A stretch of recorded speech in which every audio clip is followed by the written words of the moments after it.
Je vais te dire, nous avons laissé une chanson pour la fin. C'est une chanson qui malheureusement rappelle une très dure réalité. Après-demain, dans 48 heures ou un peu moins quand même, vous avez rendez-vous avec les classes, avec l'école, et nous avons gardé cette chanson qui moi j'ai fait une chanson pour les enfants. enregistrée en 64, je crois, il y a 10 ans de cela. Sacré Charlemagne. Sacré Charlemagne, qui vous rappellera le fait que lundi matin, il faut rentrer à l'école, n'est-ce pas? Alors, en vertu Qui de... a eu cette idée folle? Jour d'inventer l'école. En même temps. Folle, un jour d'inventer l'école, c'est ce sacré Charlemagne, sacré Charlemagne. De nous laisser dans la vie, que les dimanches et jeudis, de nous laisser dans la vie, que les dimanches et jeudis, c'est ce sacré Charlemagne, sacré Charlemagne. À toi. Ce fils de Pépin le Bref nous donne beaucoup d'ennuis. Et nous avons sans grief contre lui. Qui a eu cette idée folle un jour d'inventer l'école? Qui a eu cette idée folle un jour d'inventer l'école? C'est ce sacré Charlemagne, sacré Charlemagne.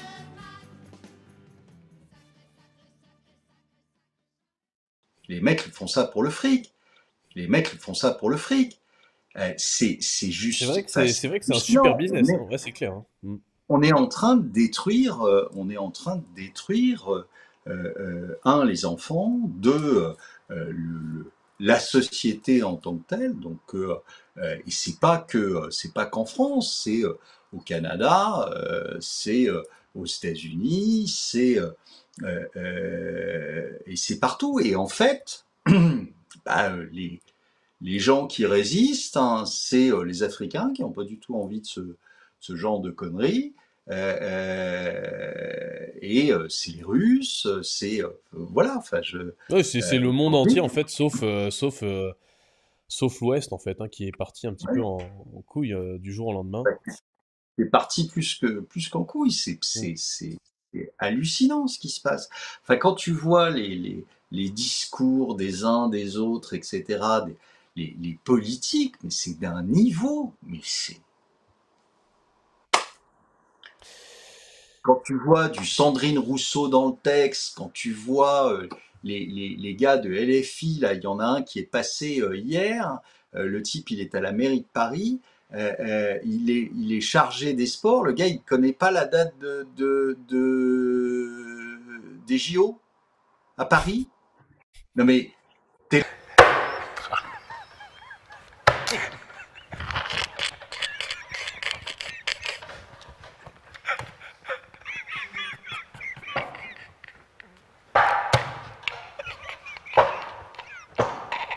Là, tu te dis, non mais attends, mais c'est une blague ou quoi?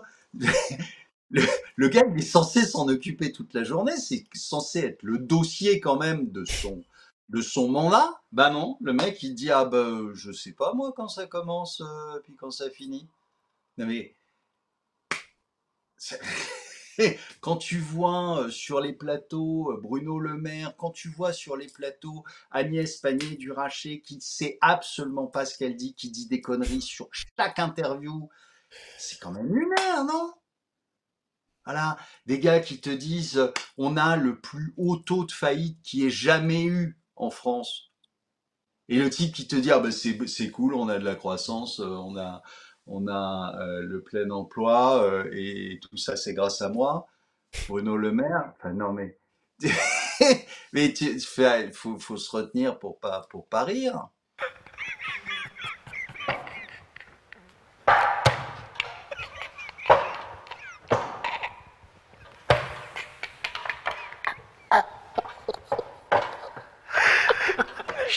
Chez moi. C'est extraordinaire. Ces gens-là n'ont aucun, mais même pas le plus petit amour-propre. C'est de dire, je peux pas sortir ça et tout le monde va éclater de rire. Ben si, non, lui, pas de problème. Il le répète comme ça, hein, mécaniquement. On n'a jamais eu autant de création d'entreprises. Tu parles, c'est des Uber, c'est le mec qui va te livrer ta pizza. Et le gars, il te compte ça comme si, tu vois, il te dit puis en plus, le nombre de créations d'entreprises, vous vous rendez compte que ça veut strictement rien dire. Hein? Quand on te sort un chiffre en te disant il y a 500 000 entreprises qui ont été créées. Mais je te dis, 500 000 entreprises, c'est pas 500 000 Google, hein, les gars, faut se réveiller. Hein. C'est 500 000 Gugus qui clippent ta pizza, tu vois, et qui arrivent même pas à se faire un SMIC dans le mois, tu vois. Donc, Et ouais. voilà. Donc, faut arrêter. Faut arrêter de raconter des conneries comme ça, monsieur le maire. Hein, c'est pas bien. C'est pas bien de prendre les gens pour des cons. Ouais, mais c'est pour ça que je pense, en tout cas moi mes vacances m'ont déjà décidé, bon j'en étais déjà un peu persuadé, mais là c'est sûr. Moi je pense vraiment il faut déménager. Alors si on est jeune et qu'on a envie, qu'on parle plusieurs langues et qu'on est assez mobile, moi je pense vraiment que la zone Moyen-Orient et Asie c'est là où vraiment tout va se passer. Et donc déménager dans ces zones-là quand on est jeune et qu'on a les moyens de le faire, bah, il faut le faire. Moi je pense qu'il y a vraiment plus d'espoir en France et en Europe, mais je pense que c'est réellement acté, c'est-à-dire qu'on pouvait avoir quelques doutes avant. Euh, Là, je pense que c'est échec et mat en fait. Hein. Là, ce que les BRICS ont fait cet été, et ce qu'ils vont faire, c'est un échec et mat. On a perdu l'Afrique, c'est échec et mat. On perd toutes les ressources, on perd tout en fait, hein, parce que la France sans l'Afrique, y a pas grand-chose en fait. Mais le problème, si tu Donc veux, c'est c'est un que échec et mat. ça fait des années qu'on joue un jeu qui forcément allait nous retomber sur la gueule avec l'Afrique. Pourquoi? Ben, tout simplement parce que on aurait dû réellement les aider à se développer. Qu'est-ce qu'on a fait? On a foutu des milliards, des centaines de milliards en Afrique. Mais on les a foutus d'abord corruption, d'accord? Donc les dirigeants qui sont corrompus ont pris énormément d'argent parce que la population elle a rien vu. Elle. Corruption dont une partie est forcément revenue sur le territoire français. Hein. Donc vous avez des gars en France qui s'en sont mis plein les poches.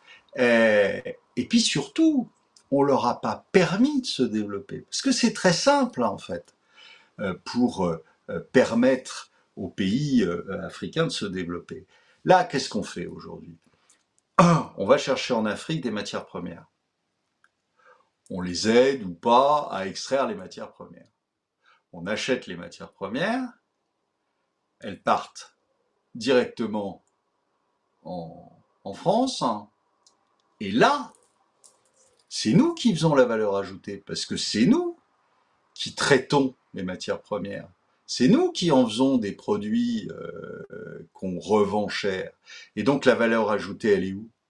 Elle est en France ou ailleurs. Enfin, pas forcément en France parce que nous on fabrique plus rien, mais elle est dans les pays qui sont industrialisés. En revanche, l'Afrique, elle a quoi? Bah, elle a un prix, alors plus ou moins bon, mais elle a un prix de ses matières premières. Mais la valeur ajoutée, elle en a pas. Donc le jour où on veut réellement les aider, le jour où on veut réellement les sortir de là où ils sont, mais qu'est-ce qu'on fait? Eh ben, on leur permet de transformer les matières premières sur place. Et donc à ce moment-là, la valeur ajoutée, elle sera où? Ben, elle sera sur place et elle restera sur place. Et à ce moment-là, vous pouvez développer un pays. Mais tant que vous ne faites pas ça, vous ne pourrez pas le développer. On fait comme si c'était compliqué, mais il n'y a rien de plus simple. Voilà. Et le jour où on fera ça, bah, tu verras que les pays qui ont en plus, qui sont riches en matières premières, eh bien, deviendront assez rapidement des pays leaders et riches parce que la valeur ajoutée sera chez eux et elle ne sera pas ailleurs. Oui, et puis c'est un petit peu ce qu'ils sont en train de faire, hein, avec cette espèce d'union panafricaine qu'ils sont en train de créer, alors soutenue toujours par le camp, tu le sens un peu russe, hein, parce qu'il y avait l'influence française et des anciennes colonies en Afrique, et puis il y a les Chinois et les Russes qui ont racheté toutes les terres et qui commencent justement maintenant à avoir de l'influence en Afrique. Tu sens quand même qu'il y a une volonté aujourd'hui de la plupart des pays de ce continent de créer des unions, de créer justement cette valeur ajoutée. Je sais vraiment pas ce que ça donnera dans le futur, est-ce que ça se fera ou pas, franchement, honnêtement, j'en ai aucune idée. Mais une chose est sûre, c'est que nous, dans ce cas précis, on est un peu lésé, avec un grand B, comme on dit. Et il va falloir du coup remettre en question profondément le modèle économique français. C'est-à-dire que là, on est un pays qui vit sur le service, qui gagnons de l'argent avec du service. L'industrie est pas rentable parce que le coût de l'énergie, les taxes, tout ça, c'est trop cher. Il va falloir qu'on change profondément, si on perd l'Afrique, il va falloir qu'on change profondément, en fait, la façon dont notre économie fonctionne. Parce que sinon, tu Mais peux pas vivre juste pas, en fait, tu peux pas vivre uniquement avec du service. C'est pas possible. alors, pas tout de suite. J'ai vu passer il avait tout à fait raison. J'ai vu passer dans le chat un truc là-dessus qui disait les nouvelles matières premières, la nouvelle énergie ou la nouvelle matière première. Ça, je l'avais écrit il y a déjà plusieurs années en disant on a trouvé une nouvelle matière première, une nouvelle énergie, ça s'appelle la dette. Et en fait, c'est ce qui se passe, et c'est vers là qu'on va. C'est-à-dire que comme on n'aura plus justement d'énergie pas chère, on va en avoir de l'énergie, hein, on va l'acheter aux Américains, leur saloperie de gaz de schiste et de pétrole de schiste, qu'on va payer 4 fois plus cher que les autres, ou on va acheter du gaz ou du pétrole à l'Inde, mais qui l'aura préalablement acheté à la Russie, comme ils font en ce moment, et qui nous le revendra 3 fois plus cher, etc. Donc en fait, quelle va être notre nouvelle énergie? Et même chose aux États-Unis, même chose évidemment dans d'autres pays, en Allemagne et ailleurs, ben, ça va être la dette, tout simplement, parce que la dette c'est illimité, hein, et que tant que les gens qui sont les gens du pays ne comprennent pas que leur billet vaut plus rien parce que on en fabrique tous les jours pour justement pouvoir émettre cette dette, eh bien, cette espèce de carrousel continuera jusqu'à ce que les choses lâchent et s'écroulent. Mais en attendant, ça peut durer. Vous savez, ils ont l'exemple.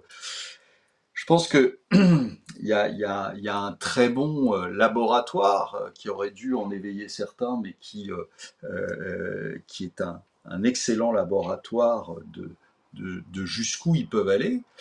C'est le Japon. Alors, ce qu'ils n'ont pas compris, c'est que le Japon, quand ils ont fait ça, c'était dans les années 90, c'était dans les années 2000, c'était dans les années 80, et qu'en fait, bah, ce qui était assez, ce qui a permis probablement de tenir plus longtemps que ce que nous on va tenir, bah, c'est tout simplement qu'ils étaient dans un environnement qui était un environnement de croissance. Il y avait la Chine qui était en croissance quasi exponentielle. Il y avait une croissance de beaucoup de pays dans le monde, et que en fait, même s'ils avaient des difficultés, eux, eh bien, ils étaient environnés par plein de pays qui, eux, étaient en croissance. Donc, ça leur a permis de tenir plus longtemps que ce que nous, on tiendra. Mais nous, le problème, c'est qu'on est dans un environnement qui est totalement contraire. On est dans un environnement qui est récessif, qui est de tension sur les prix, de récession, de chômage, de changement de modèle du travail, etc., qui fait que je pense qu'on chutera beaucoup plus rapidement que ne l'ont fait les Japonais. Mais si vous voulez, vous êtes un politique débile, vous regardez et vous vous dites bah les Japonais ils ont fait ça pendant 30 ans, nous on doit pouvoir faire ça aussi pendant 30 ans. Tout à fait. Et pour compléter ce que tu dis, ou pour peut-être approfondir ce que tu disais, tu parlais justement de cette nouvelle matière première qui serait la dette. Le problème de la dette, c'est que c'est de la confiance au final de la dette. Et tu disais que la dette est illimitée, mais la confiance, elle, n'est pas illimitée, sachant que le monde entier se rend bien compte qu'il y a un problème en fait avec les anciens pays leaders, autres que les États-Unis, que la France, l'Italie, l'Espagne, tout ça.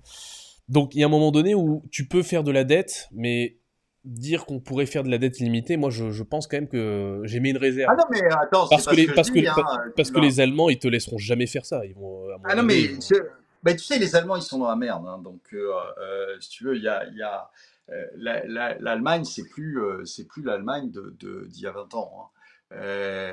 Aujourd'hui, ils sont pas dans une position sur laquelle ils peuvent faire trop les marioles. Donc, mais je dis pas du tout. Je dis ce que pensent nos dirigeants et autres. Mais moi, évidemment, je suis pas du tout sur le fait qu'une dette est illimitée et qu'on peut créer des billets sans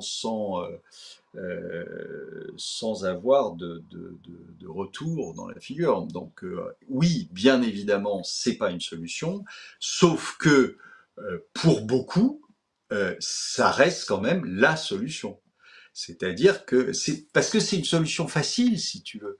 Il n'y a rien de plus facile que d'émettre de la dette. De la faire acheter par la BCE, etc. Il n'y a rien de plus simple. Ça t'oblige pas à réfléchir, ça t'oblige pas à prévoir, ça t'oblige pas à refaire des équations comme sur la retraite, etc. C'est quand même assez tranquille, tu vois. Tu t'en as plus, bah, tu dis à la BCE, écoute, voilà, je vais émettre des obligations, t'es bien gentil de les acheter. Voilà. Alors en effet, tant qu'il n'y a pas quelqu'un qui met le holà, ou tant que la population ne comprend pas ce qui est en train de se passer, parce que c'est un fait que les gens ne comprennent pas, enfin en tout cas beaucoup ne comprennent pas ce qui est en train de se passer, bon bah voilà, ça continue comme ça, et puis tu vas avoir plein d'idiots utiles qui vont passer à la télé en t'expliquant que de toute façon la dette c'est pas grave. Ah, il y en a beaucoup. Donc, le problème de cette dette sans limite, c'est qu'en fait, petit à petit, on va s'appauvrir et petit à petit, on va devenir des pays de tourisme, en fait. Hein. C'est tout, hein. C'est exactement ce que tu disais. Oui, les BRICS vont faire du pognon, vont venir en Europe passer des belles vacances, vont nous prendre pour des serveurs, voilà, ils vont nous filer des tips. Et nous, on sera content parce que notre monnaie vaudra plus rien. On prendra des tips du vietnamien, du chinois, de l'indien, du russe. Parce qu'on aura tué notre propre monnaie, en fait, comme des idiots tout seuls, en fait. Donc, il faut absolument aujourd'hui que les mecs se reprennent, ou alors, à ce moment-là, se barrer de cette zone économique qui est foutue, hein, là, clairement, parce que si les mecs ne changent pas ça profondément, là, tout de suite, maintenant, c'est quasiment dit que dans 15-20 ans, on prendra des tips de Vietnamiens qui viendront en vacances en France. Voilà, hein, ça sera l'inverse, quoi. Oui, tout à fait. Tout à fait. J'en vois un qui dit j'attends toujours la faillite de l'Allemagne suite à Nord Stream. Bah, la faillite de l'Allemagne, elle est en train de se faire. C'est en train de se faire. Ils ont une industrie qui s'écroule de plus en plus. Voilà. Mais patientez encore un peu, ça se fait. Vous savez, les choses sont longues, hein. Ne croyez pas que les choses arrivent en 15 jours, etc. Là, aujourd'hui, les choses se font. Vous avez d'énormes récessions à venir, que ce soit aux États-Unis ou en Europe. On vous l'a expliqué. Vous avez une inversion de courbe des taux comme on n'en a jamais vu, même la crise de 29. Donc, on sait que on va avoir une récession monumentale. Et ne soyez pas trop impatients parce que vous allez en prendre plein la gueule. Voilà. Oui, c'est surtout que si ça arrive, on va morfler sévèrement. Donc, soyez on a tout intérêt à ce que ça n'arrive pas. Ouais, exactement.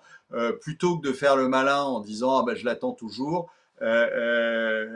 croyez-moi, vous n'avez pas envie de l'avoir. Oui, parce que si l'Allemagne est en récession, nous on est foutus. Nous on est littéralement foutus. My doggy part of me, my charge, we got matching jewelry. Presidentials, oysters, rose gold dwellers and day 40s. Des grosses terres avec des polémiques, tu avec moi comme si je bois que de l'eau bénite. Dakar comme la place de l'obélisque, mix Fanta exotique avec la codéine. Faut transférer tout le cash au pays, je vais le faire négro, pas de protéines. Corleone, Central C. Lambeau orange, mes bacs anthracite. Fuck un colon, fuck la France-Afrique. Shenzhen qui est machine à scorer. Juste bridé comme la Chine, la Corée. Pas de danse dans les clips, pas de Corée. Et y'a que Dieu que je peux adorer. Dans la maison, piège, trouve-moi dans la kitchen. How they hate on man when I don't even know they're existing. They talk too much, they tweet too much.